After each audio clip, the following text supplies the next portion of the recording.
we shall commence our discussion about the three-tier structure of Indian Federation. The Indian Federation is a three-tier structure comprising of the central government at the top, states and union territories in the second tier, and local self-governments, both urban and rural, in the third tier. Local governments play a crucial role in delivery of social and economic services such as education, public health, housing and urban development, and in provision of infrastructure such as power, irrigation and transport, etc. Fiscal status of the local governments is therefore important for overall economic development, particularly for the upliftment of the masses.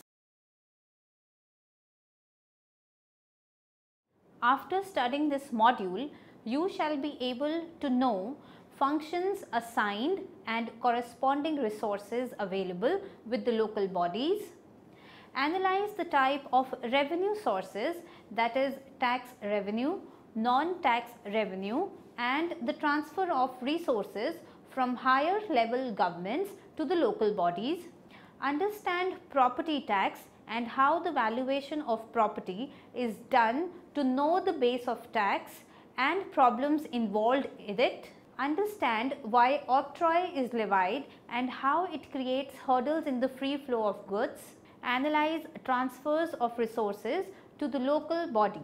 Now, let us study the evolution of local government.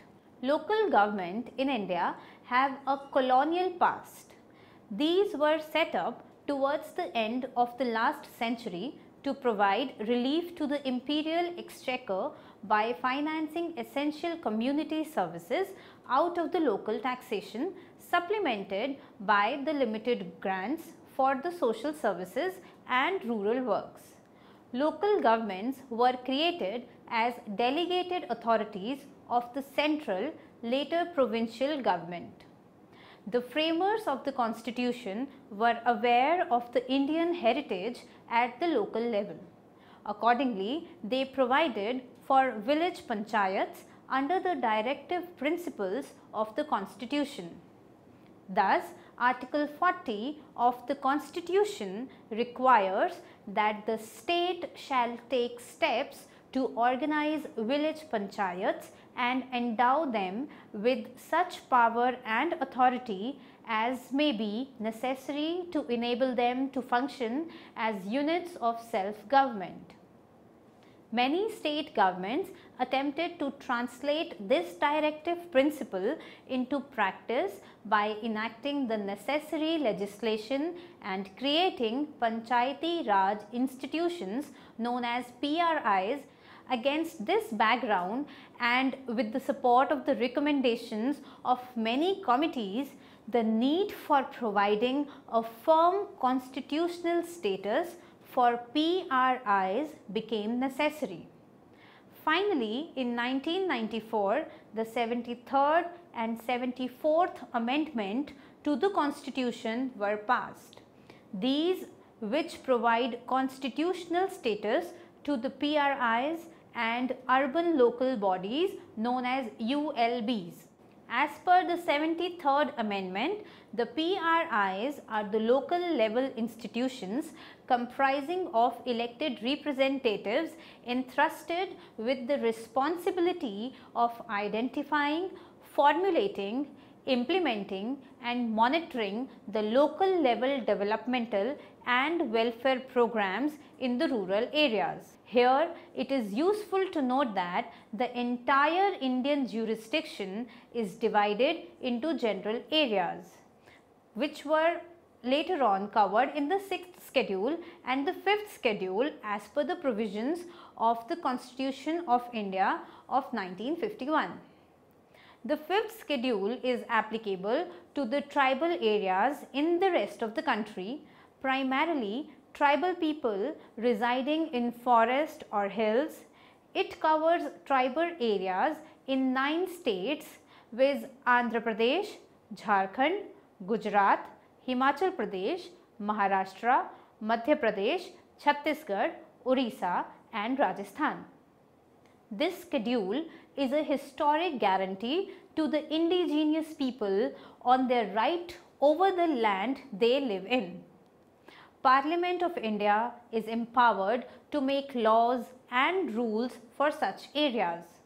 For other general areas, respective states are in charge of both the urban and the local bodies and the rural bodies, which were popularly known as panchayats, and they can pass laws and rules for these bodies as well. However, as a major reform at the local level, the Constitution Amendment Act, known as CAA, was passed in 1992 to provide autonomy to these bodies in fiscal matters and for overall way of governance while keeping them under their respective states. The 73rd CAA 1992 was related to the rural bodies. Some states have unitary and other states have 2-level or even 3-level local bodies. The 74th CAA of 1992 was applicable for the urban local bodies. Through these amendments, the Constitution paved way for creation of third tier of governments at a sub-state level. Now, India is a 3-tier polity. Let us now study the functions of local government as per the amendments. Many functions have been assigned to the rural local bodies vide Article 243G and to the urban local bodies vide Article 243W. The core functions assigned include drinking water, roads, culverts, bridges, ferries, waterways and other means of communication, rural electrification including distribution of electricity, health and sanitation and maintenance of community assets. The welfare functions comprise poverty alleviation, housing, education, agriculture and allied functions including land improvement, agricultural extensions and irrigation. Functions related to industries include khadi and village industries, small scale industries including food processing. Finally, the development functions relate to urban or town planning, land use, construction of buildings, urban forestry, fire services and slaughterhouses. Moving on to discuss the revenue sources of these local government. While the above amendments assigned various functions to the local bodies, these amendments did not take care of their revenue sources. The revenue sources of local bodies are limited and could be classified under 4 broad categories, with own resources, assigned or shared revenues, grant in aid and loans. In general, the own resources of the local bodies comprise taxes, fees and other non-tax revenues. Own taxes assigned to the local bodies are property or house tax, professional tax, vehicle tax, tax on the agricultural land, pilgrim tax and tax on animals. The shared taxes include entertainment tax and surcharge on stamp duty. Thus, the assigned revenue contained 2 parts, with tax levied, collected and passed on to the local bodies by the state government, and taxes levied and collected but shared with the local bodies. Non-tax revenue sources comprise regulatory activities such as license fee, commercial activities such as charges for the water or any other public service provided by the local bodies, and fines. The local bodies have both conventional and non-conventional sources of revenue. The former category includes property tax, octroi, tax on animals, tax on carriages and carts, and tax on advertisement other than those put in the newspapers. The non-conventional sources of revenue category covers vacant land tax, surcharge on the land registration duty, water charges, development charges, sewage charges, conservancy charges, building permit fee, trade licensing fee, water supply connection charges, water benefit tax, sewage connection charges, sewage benefit and betterment charges, etc. Grants in aid form an important component of the resources of local governments as per the provision in the 73rd and 74th constitutional amendments. These are generally discretionary and are given by the state government or by the Union Finance Commission and State Finance Commission, either as incentive for tax efforts or for matching the efforts in maintenance of services or for the upgradation of infrastructure. Debt could also be an important source of financing infrastructural facilities with the permission of the state government, subject to the capability to discharge the debt service. Bolstering the municipal bond market could be an important source of debt financing. Let us now discuss some of the important sources of tax revenue for the local bodies. First is property tax. The 7th schedule of the Constitution places the levy of tax on property in the state list. However, the states have assigned this tax to the local bodies. Accordingly, local bodies are authorized to levy, collect and appropriate the tax. Property tax has become one of the key sources of revenue for the urban local bodies in India. The component and nature of property tax varies from city to city depending upon the provisions of the prevailing municipal legislation in the respective states in India. In most states, property tax may include a family of taxes, within it a tax for general purpose or house tax or holding tax, water tax, drainage tax, street lighting tax, sewage benefit tax, education cess, fire cess, tree cess, etc. Property tax is a kind of ad valorem tax, and this is levied on the owners of property based on the value of such property by the local bodies within their jurisdiction.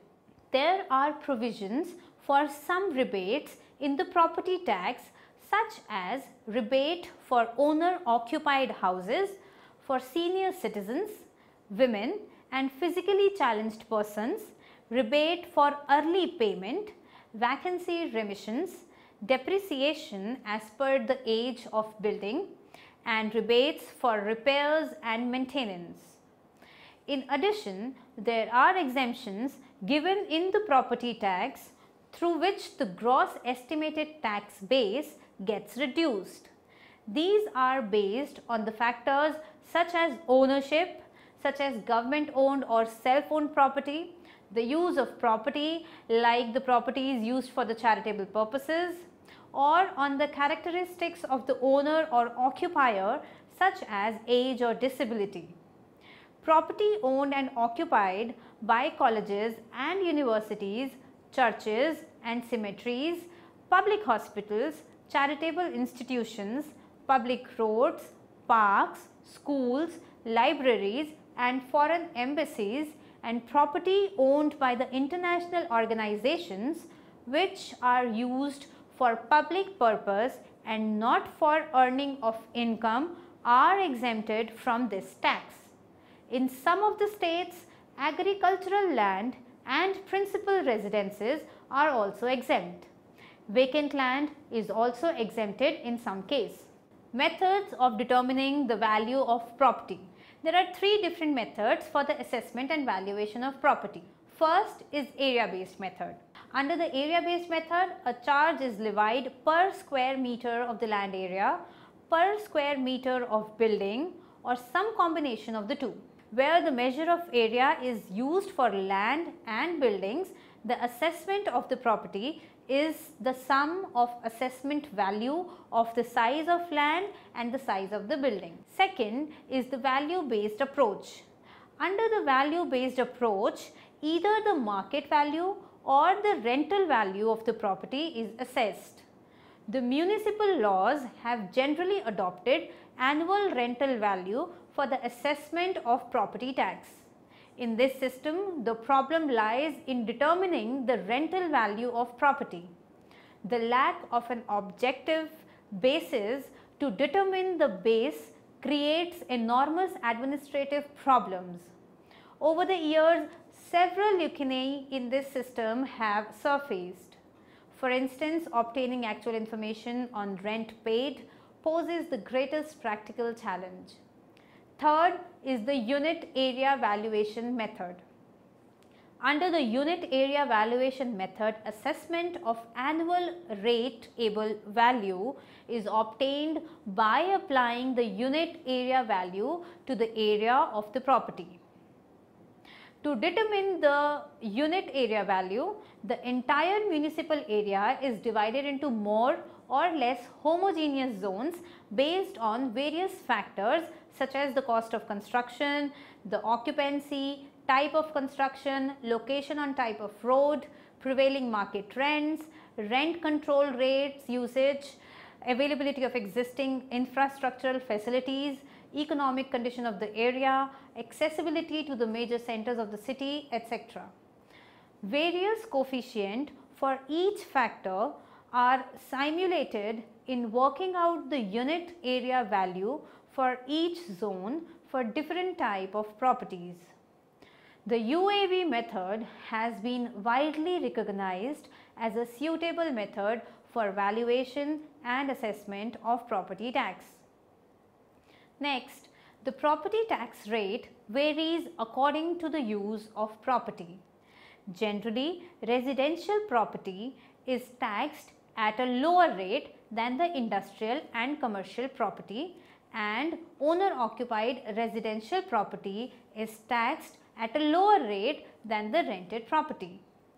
The local bodies decide their own rate schedule for residential and non-residential buildings.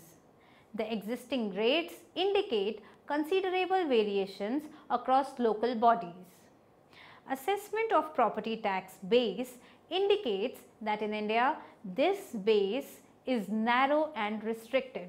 Assessed value of properties for the purpose of taxation uniformly lags behind the market values. In some places, assessed values are reported to be about 8 to 10% of market values. To reform the property tax, it is required that the information should be collected in the open market on rentals and sale transactions. It is suggested that the Department of Property Tax should involve professionally trained valuers and interact with the Office of Stamp Duty and Registration Fee and with the School of Architecture and Planning for the valuation of properties. Octroi. Octroi is a tax on the entry of goods into the local area for consumption, use or sale. It is collected at the time of entry of goods into the local area at the check post surrounding by that local area. The collection of tax is on the basis of declaration of value of goods carried by the goods courier at the check post. It is not an account based levy. It is a traditionally local commodity tax which provides liquidity to the local governments. In the past, octroi has been one of the most important taxes levied by the local bodies. While there is no specific mention of octroi in the Indian Constitution, entry 52 of state list covers that the taxes on the entry of goods into a local area for consumption use or sale therein. Entry 89 of center list covers terminal taxes on goods or passengers carried by railways, sea or air, taxes on railway fares and freights.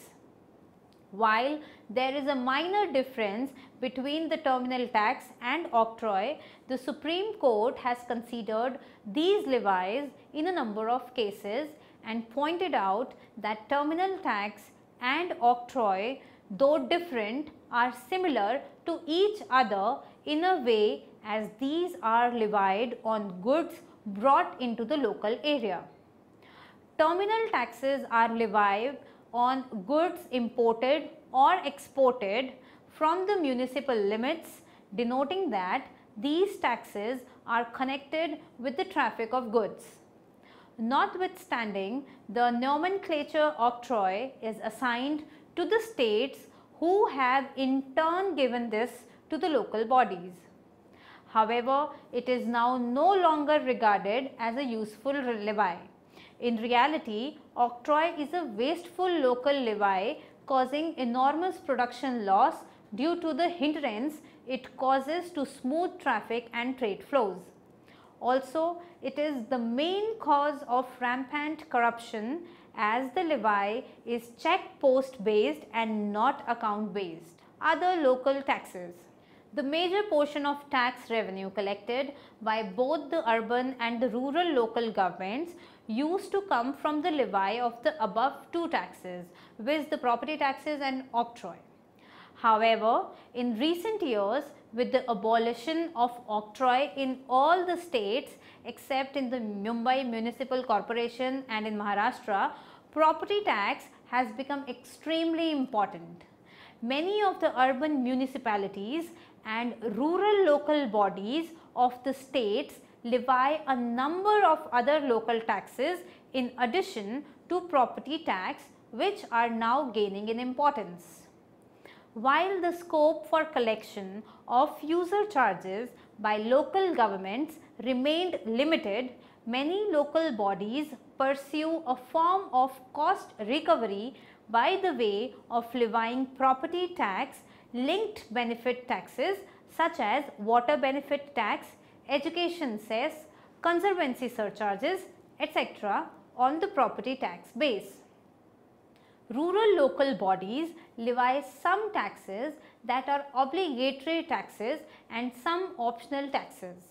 These are the taxes on the private latrines payable by the occupiers or the owners of the buildings to which such latrines are attached when cleaned by the Gram Panchayats or the Gram Sabha agencies. Taxes such as light tax, if light arrangements are made by the Gram Panchayat or the Gram Sabha, a tax on a person for exercising any professional or carrying any trade or calling within the limits of Gram Panchayats or Gram Sabha area. The optional taxes, fees, etc. imposed by the Gram Panchayats or Gram Sabha of various states include tax on animals used for riding, driving or carrying load, tax on dogs or pigs payable at the owners thereof, etc. Transfers from higher governments. In addition to the transfers from the states, Central Finance Commission also recommends resource transfer to the local bodies. For the first time, the 10th Finance Commission recommended transfers for the local bodies to supplement the resources of the panchayats and municipalities. Also, the 10th Finance Commission recommended that all the states should have a State Finance Commission known as SFC to recommend transfers to the panchayats and municipalities from the state resources. These transfers may empower local bodies functionally and financially to enable them to fulfill the role envisaged for them in the Constitution. All subsequent finance commissions recommended grants to these bodies generally on an increasing scale. Also, a special area grant was given by all the subsequent finance commissions except the 14th Finance Commission to the Schedule 5 and Schedule 6 areas. The Finance Commission also urged the Union government to consider a larger, sustained and more effective direct intervention for these areas. Let us now summarize what we have studied in this module. The Indian Federation is a three-tier structure comprising the central government at the top, states and union territories in the second tier, and local self-government, both urban and rural, in the third tier. Local governments play a crucial role in delivery of social and economic services such as education, public health, housing and urban development, and in provision of infrastructure such as power, irrigation and transport, etc. Therefore, the constitutional status for the local government is important for economic development. The constitution framers provided for village panchayats under the directive principle of the constitution.